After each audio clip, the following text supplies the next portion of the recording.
Welcome to Uniting the Cults, another episode of Why is Everybody Stupid?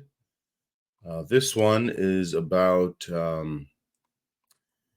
if an act doesn't hurt anyone, but it's prohibited by religion, how does that make sense?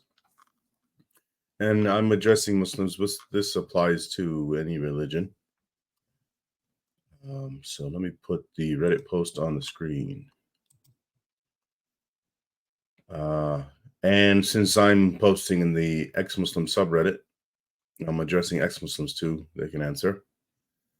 So this came up because I was talking with someone in this group, and they found one of my questions very helpful. This question, I had asked them what evil things they're doing that makes them fear going to hell. If hell existed, although neither of us believes in hell. They named something. I asked them why it's evil. They said it's not evil. It's prohibited by Islam. So now at this point, of course, I could argue against Islam itself, but they and I are both ex-Muslims. So I thought it's best to ask this question. If an act doesn't hurt anyone, but it's prohibited by a religion, how does that make sense? And it doesn't make sense. It's a contradiction. But let's hear what people have to say.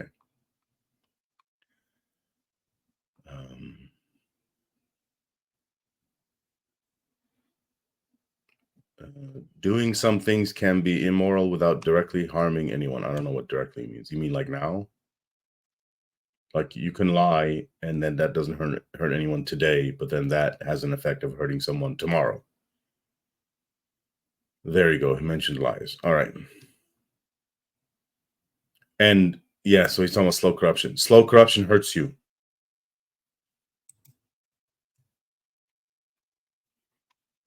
And they say that's completely up for debate. Everything's up for debate. You can say that about anything.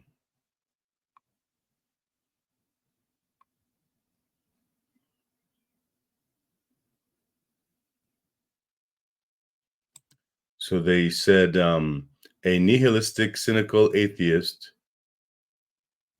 because of their moral compass, they would see no value in things.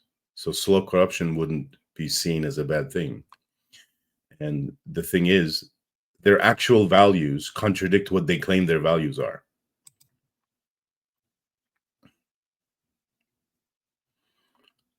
Somebody asked, give me some examples of these things that don't hurt anyone but are prohibited in Islam, and I'll tell you why they're prohibited.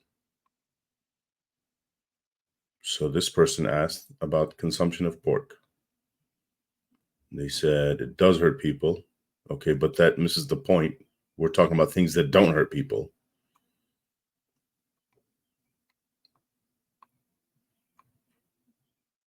So that's totally missing the point of this post. Oh shit, is that really against Islam? Jeez. So I asked this person, why don't you pick an example? He said, but it's your question.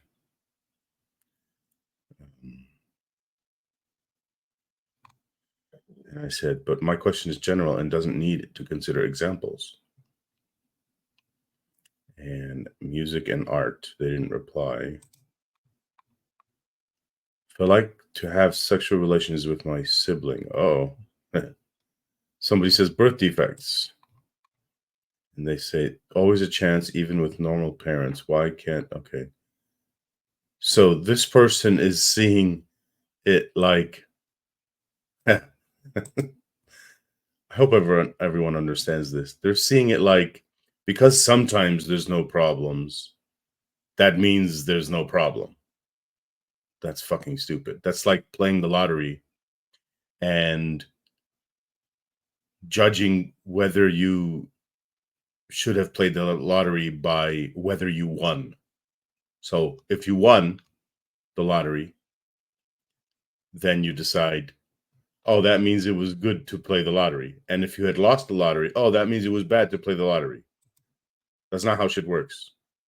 You need to judge whether it was right to play the lottery before knowing whether you were going to win.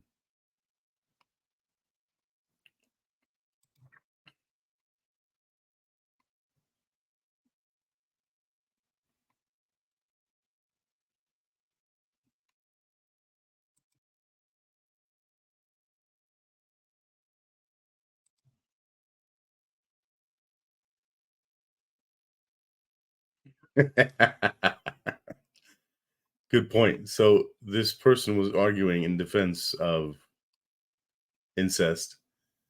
They said, I'm not in support of the idea, but it's not true to suggest they'll definitely be sick. There's an increased chance, but it's nowhere near definite. And the person replies with a good similar example. It's like saying it's fine to floor the gas pedal and drive on the sidewalk. There's only a chance the pedestrians won't get out of the way. Dude, that is huge. 25%. That's crazy.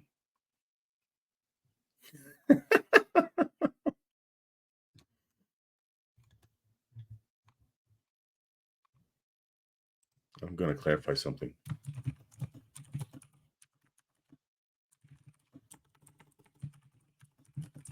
The 25% chance is only if you're talking about a single instance of incest. If we're talking about multiple instances of incest, generation after generation, the chance becomes ginormous.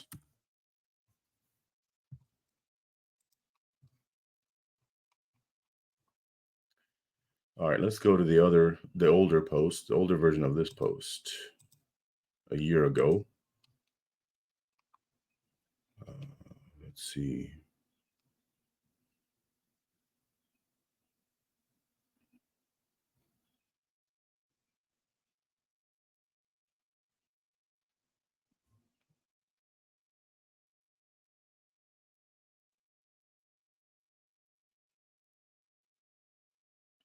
This person says, I still don't understand why Muslims ban pork. It tastes good, like a mixture between chicken and beef. I never thought of that. I've eaten all those, and I don't see a mixture between chicken and beef. So I said, well, Islam got it from Judaism. So if you want to know why Muslims ban pork, you should find out why Judaism banned pork. My guess is that Jews saw pigs as dirty. Maybe back then eating pig meat was actually less safe than eating other animal meat.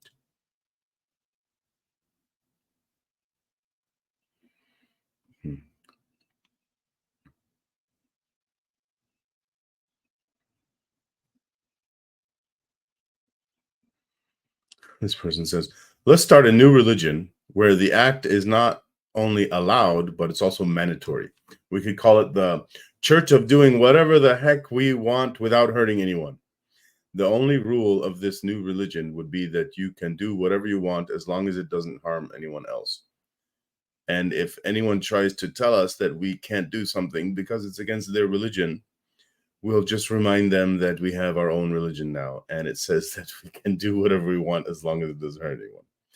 Plus, we'll have way more fun than all those other stuffy religions out there. Who's with me? Oh, I didn't even like this, and I can't now. It's over a year old. It's locked. This person says, that's a very circular question. If an act disrupts someone's relationship with God, then it does hurt someone. The person whose relationship is disrupted. Moreover, humans are interdependent, so almost every act or omission has some effects on others. So I said, what do you mean by relationship with God? Do you mean that God does things in your life, or do you mean that you do things because of your relationship with God? So they said, to answer your second question, I would say both. What was the second question? Oh. By relationship with God, I'm referring to one's standing and interaction with God. If I do something to irritate my wife, that's negatively affects my relationship with her. The same is true for God. So God's gonna like do shit to you. So like, what? If this is only if it's a shitty wife. Like, what do you mean by irritate your wife? Like you do something your wife didn't like, and now your wife acts like a bitch?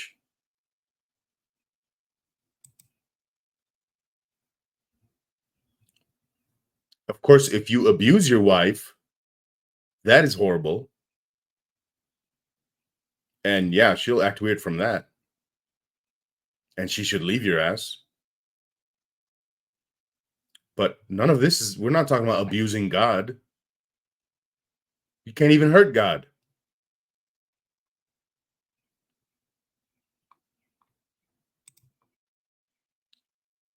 So I wanted to ask if this person is arguing like what other people believe, or he's arguing what he believes. He said it's what he believes. He's Christian.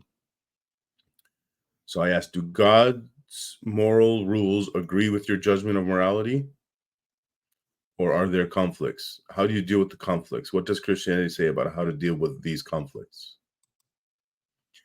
FYI, I have some experience with Christian theology because I was close with someone that was Christian for a time. Please explain if I know nothing about it. No, please explain as if I know nothing about it.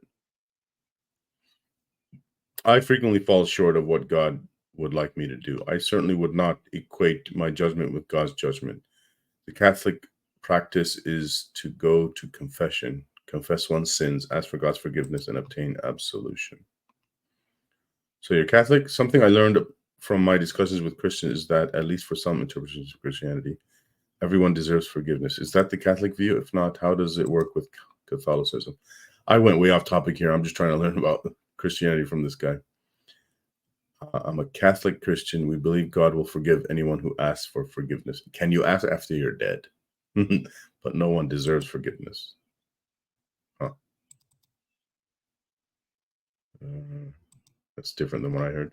Mercy and forgiveness represent a decision to not apply the consequences that someone deserves. I don't know what that means.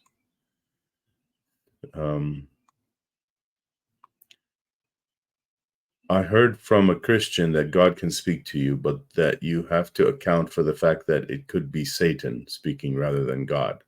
So I asked my Christian friend, how do you judge if it was God or Satan? He didn't give an answer. I think he said he was still figuring that out or something like that. What is your view on this?